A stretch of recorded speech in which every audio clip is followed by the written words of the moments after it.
Ayan guys, nandito tayo ngayon sa Marikit. Ito yung Baywalk ngayon ng Aborlan, Palawan. So pag hapon at umaga, maraming tao dito. Tingnan mo, pwede rin paliguan, no? Napakalinis. Yeah. So ayan po, oh. Yung expedition team ni Magellan nagdaong dito. Kaya may ganyan siya. Ayan, oh, 15th century.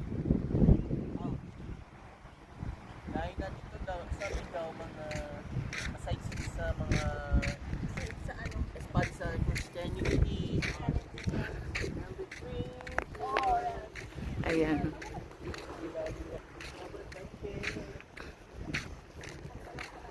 Daddy! Psst! Walang marunong ka lumangoy. Marunong lumangoy ka ba? Hindi. Anak ka ng kabayo. Ang lakas ng loob bumaba dyan. Psst! Huy! Tikong!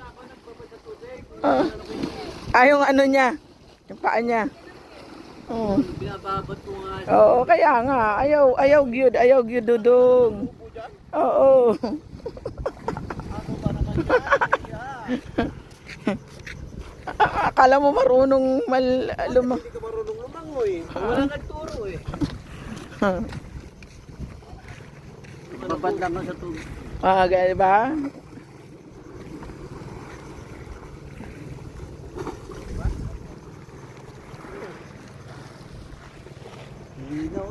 Linaw.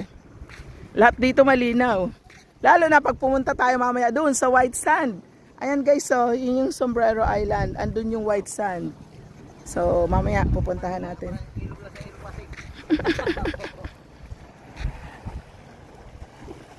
Ganyan kasing kulay ng ilog pasig kulay filter na.